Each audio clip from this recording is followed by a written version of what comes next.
What's up, my Watt movie realists? Welcome back for another real review. And I don't have to do it alone, which is probably going to become a more common theme going forward. We'll see.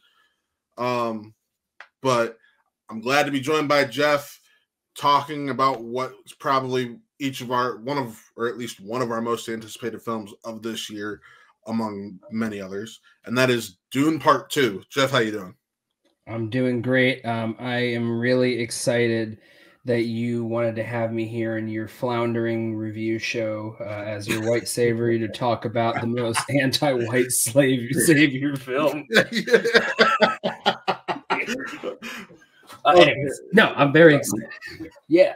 Okay, so I'm not the only one who thought it was a white savior. No, it was very much an anti-white savior movie. It was like yeah, sure, white savior, but very bad things can happen. Yes, it is very much a comment on that. Anyways, what are we talking about? We're talking about Dune Part 2, Denis Villeneuve's newest film. It was supposed to come out 8 years ago before the strikes. Initial thoughts, because I've had time to marinate on this. I've had a couple extra hours to marinate on this compared to time. How much time? I don't know, 3 hours. Yeah. Couple extra hours to marinate on this compared to you, who essentially just got home from your screening. Yeah, it ended an hour ago, so I got a chance to sit with it briefly in the car.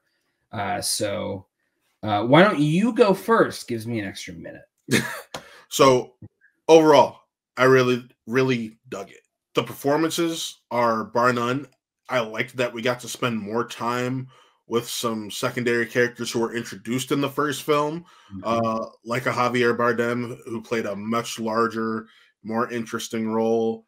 I do kind of dislike that Josh Brolin essentially just played the same role in almost the same amount of screen time. But overall, this story does a lot. It's a love story. It's a coming of age story. It's a story about accepting your destiny.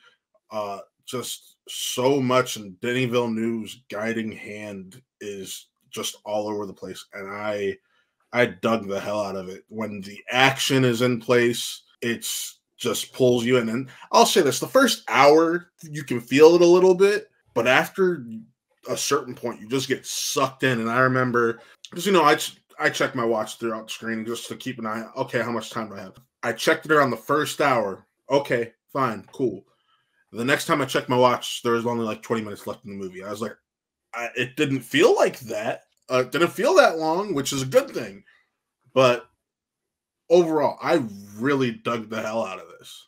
I checked my watch much more frequently, and that has nothing to do with the movie. It's just something that I constantly do. If I'm in the movies, if I'm anywhere else, I'm constantly looking at the times. I don't know, maybe it's an anxiety thing.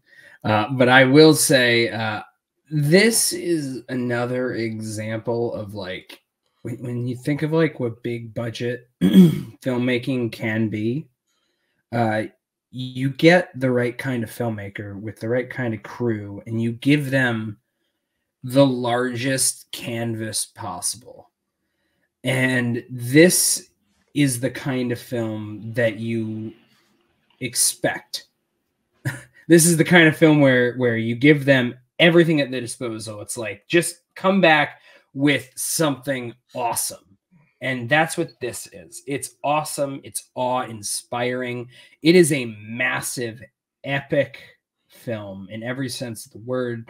I get what you mean by, in the first hour you might feel a little bit, but I think that there's also so much fascinating stuff in that first hour. Oh, I'm not going to argue it's that. Like, where to me, I'd actually be fine with if this was 4 hours, really. Like, if these Dune films were 4 hours apiece, I wouldn't bat an eye. But I agree. I think that every time I'm like, oh my God, how are they going to fit what feels like a whole lot that they got to take care of in the next like 45 minutes? And then they do, and you're like, wait a minute, but now there's so much more story because of what just happened in this 45 minutes. I will say that I have a couple of very minor gripes with it. Yeah. But overall, This is a darker film than Part One. It's more complex in its storytelling. It's a much denser film than the first one, I think. The first one may introduce more of like the world building things that are dense, but this is denser in a storytelling. Yes, I'll say this. While it is denser, it's also much more fun. It's much more fun. It's darker, but it's also like much more playful, and a lot of that has to do with, I think, like just how balls to the wall Austin Butler gets to be in his handful of scenes, but also like I think that while Chalamet is on another level compared to whatever he had to do in the first movie, I think that his character journey is really fascinating, and he does a fantastic job carrying it through. I think Zendaya is the star. Yes. She just has this presence about her, and she's able to sell everything so well. And having said all that, Javier Bardem is my favorite part of the movie. He's such an interesting layered kind of character, Stilgar, because he's a fundamentalist. He's a religious fundamentalist, but he's also just like another member of them. It doesn't matter, you know, how devout or how in your faith you are. He's also just another guy, and he's just so good. And this movie, it's been a while since I've watched a movie where I'm like, God damn, like Javier Bardem is still at the top of his game. And this one is like, he's so good. So straight up, I have no disagreements there whatsoever. I think this may have been the best performances we've gotten from both Chalamet and Zendaya personally. She is absolutely the star. I feel like this was the first time I was actually able to spend time with her as an actress throughout all the projects she's been in. Like, I know she's been in Spider-Man, but she's not a focus of that. I mean, Euphoria, of course, we get to spend time with her, but it goes from she's an actress that even when she's a star, she is a member of an ensemble. Exactly. And it's crazy because this cast is also like a big ensemble, but it is an ensemble where there is a very clear set of leads in this ensemble. And the chemistry between her and Chalamet is just amazing. It's so natural. Nothing feels forced. I ended up doing a lot of digging once this film ended, because this is based on a book series. So how the film ends, very similar to how the original book ends, and it makes you wonder where things are going to go forward from there. And yes, it's been discussed. It's been said in the news before. This movie, it does in its own ways. It completes a large chunk of story. Yes, like there is a clean cut completion. Yes. However, it also ends with essentially a cliffhanger of sorts. But it ends in a cliffhanger in the same way that like Mission Impossible Dead Reckoning Part 1 ends, in that there is a main thrust of a story, or maybe even like Spider-Verse, with that, where there is a main thrust of the narrative of the things that need to be accomplished that need to be addressed in this movie, and they all get addressed. But there are things that, as a result of trying to resolve a lot of that story, that crop up and make it so it's more of a cliffhanger, because it's like, all right, well, this main story is done, but there is now a whole host of other shit now that can happen as a result of this. It's funny because a large part of Paul's narrative arc of this film is very much, he keeps being promised that he is the one. He's Neo. He is the one to save everyone. And then there are plenty of natives, chief among them, Chani, played by Zendaya, who absolutely do not want that their supposed savior to be an outsider, to be, the eponymous, white savior. And it's interesting to see this film of him, Paul, being both someone who also wants no part of being a white savior, but also there goes back to this idea of this tragic sense of inevitability. This whole idea of, well, there's a prophecy and whatnot, but it's not a prophecy of he will come and save us all. It's not necessarily he might come and save everyone. It might actually be something far more sinister, far more dark and complicated than simply someone will show up and save the day. And I find that to be infinitely more interesting. Yeah, and what it tries to do. I think in terms of prophecy, something you can argue in Paul, how Paul handles said prophecy, is the story of Oedipus, where the father tries to do everything he can to avoid for things to happen, and then ultimately everything still happens as it's said it's going to happen, and whether people like it or not. It's a classic. It's this classic trope, and it's classic. It's kind of cliched for a reason, and it's because it works. And it's someone who they know prophecy, and they do everything in their power to try and not have that happen. And it ends up being that all their actions are what lead to the prophecy coming true.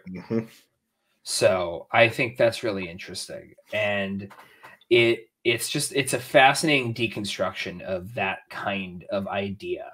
So I know that there's only, I also know that there's only so much from my position as a white guy that I can, be able to speak with enough knowledge and feeling behind, however I think of this.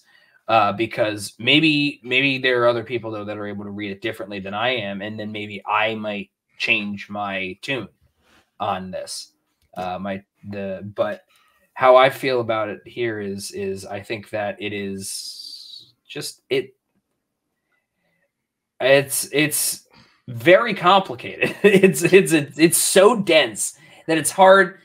When you really like a movie, it's really hard to put into words why you like it beyond just like Dune 2. Especially when you're trying not to spoil it, and like we are right now.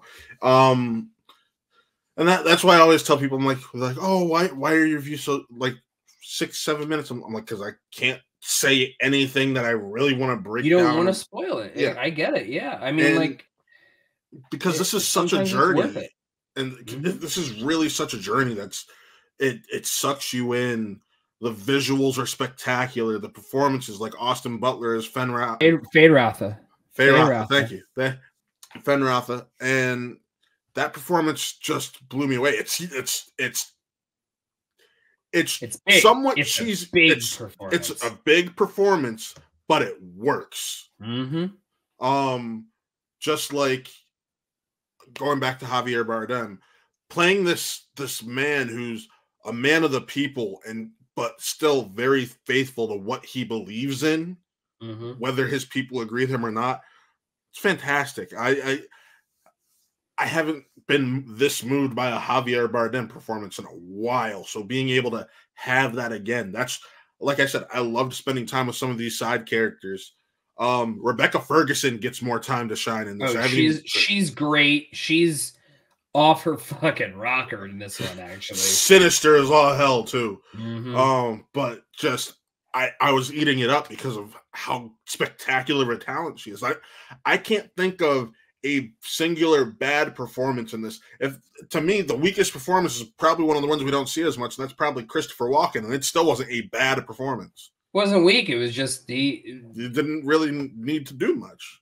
So what's great about the Christopher Walken casting as the Emperor is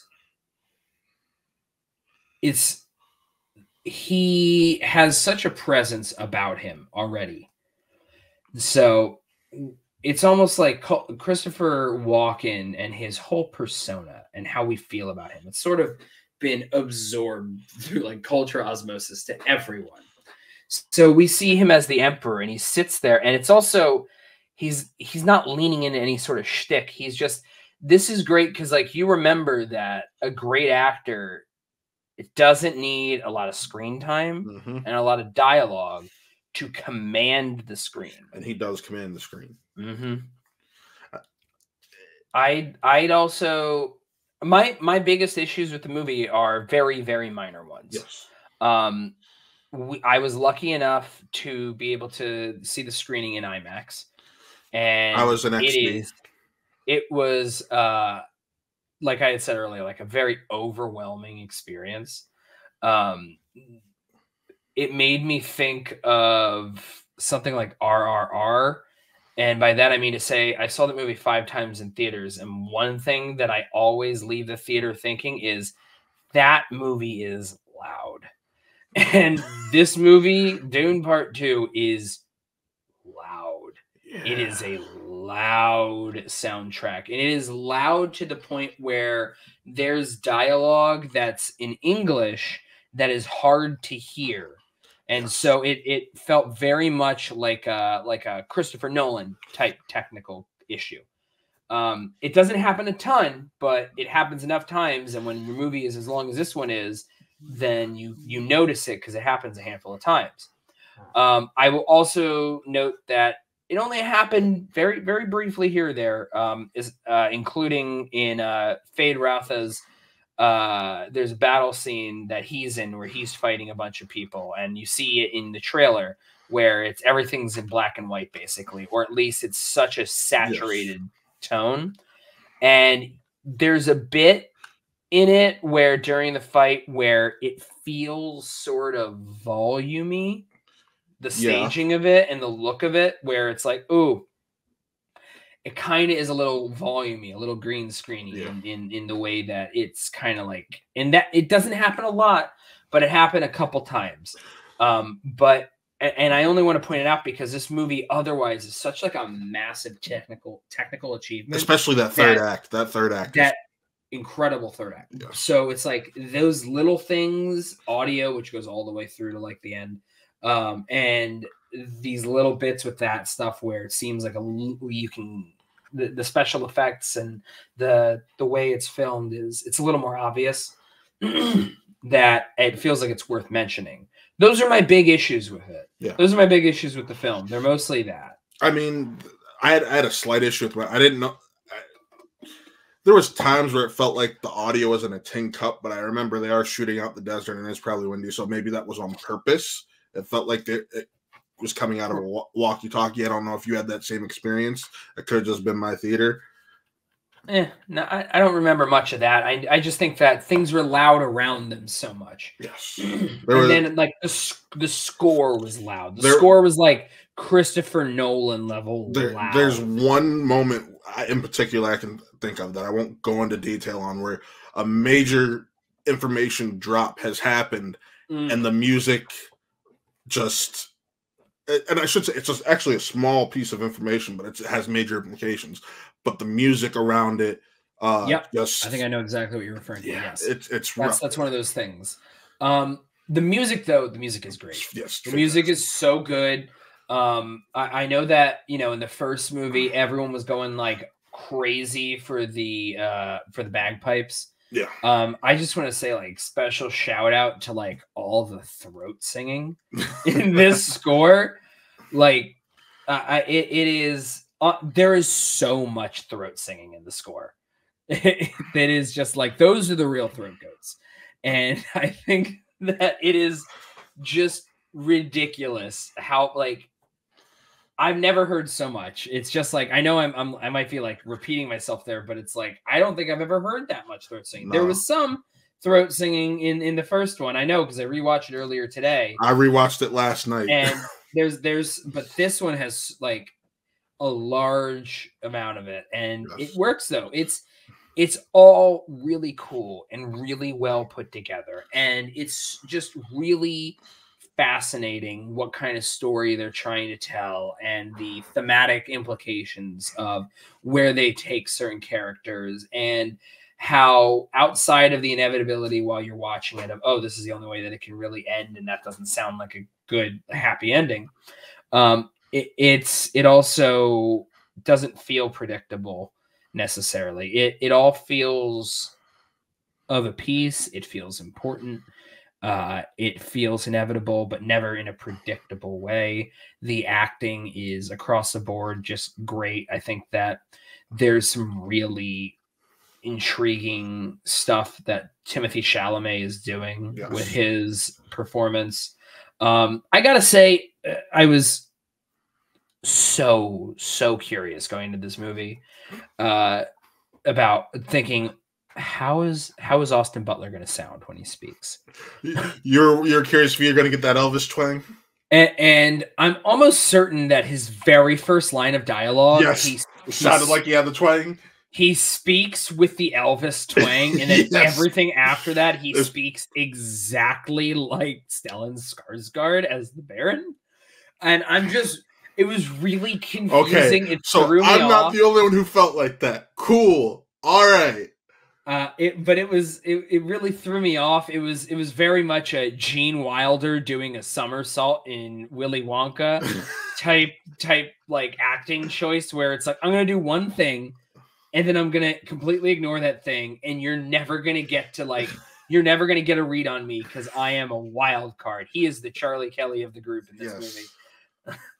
No, so we've been going on for a while. Jeff, I know you and I talked already. We have the same rating, and that is a 4.5 out of 5.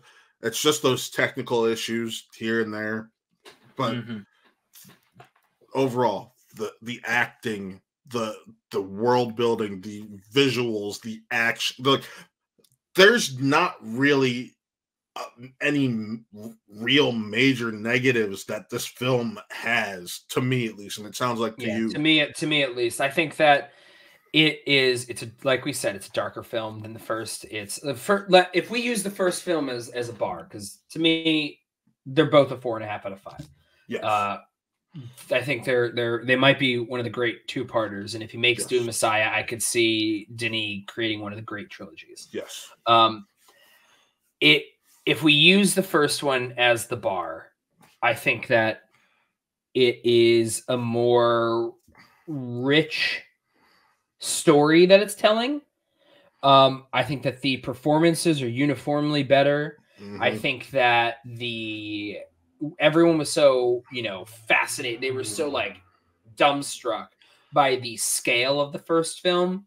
And that was just how big things felt. Yes. Now this movie, we get to be inside those giant structures that the first film shows. So we get to actually have these massive battles now, all these action scenes where they take this large scale and amplify it. So I think the scale is better. It's a better scale for the film. It is better acted. I think that the storytelling is more interesting and complex and better told too. I think overall, this movie doesn't have David Dashmalchian. It doesn't have Jason Momoa. It doesn't have Oscar Isaac. But what it has is everything awesome about them is still present in this film, and everything else is improved upon. Yes. No, I 110% agree. It's awesome. Especially Oscar Isaac's character, his impact is still, out of all the characters we're now missing, his impact is probably the most felt throughout this film. And that, I feel like that's important also to mention.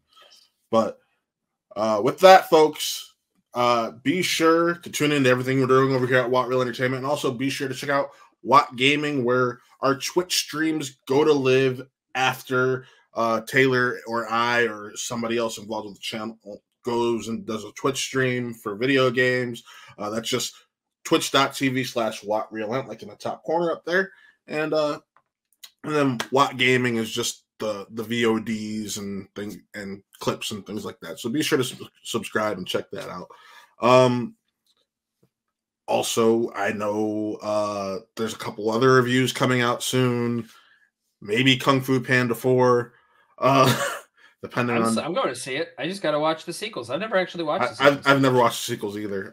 So I know they're all good. I just somehow the last time I tried to watch a Kung Fu Panda film was 12 years ago.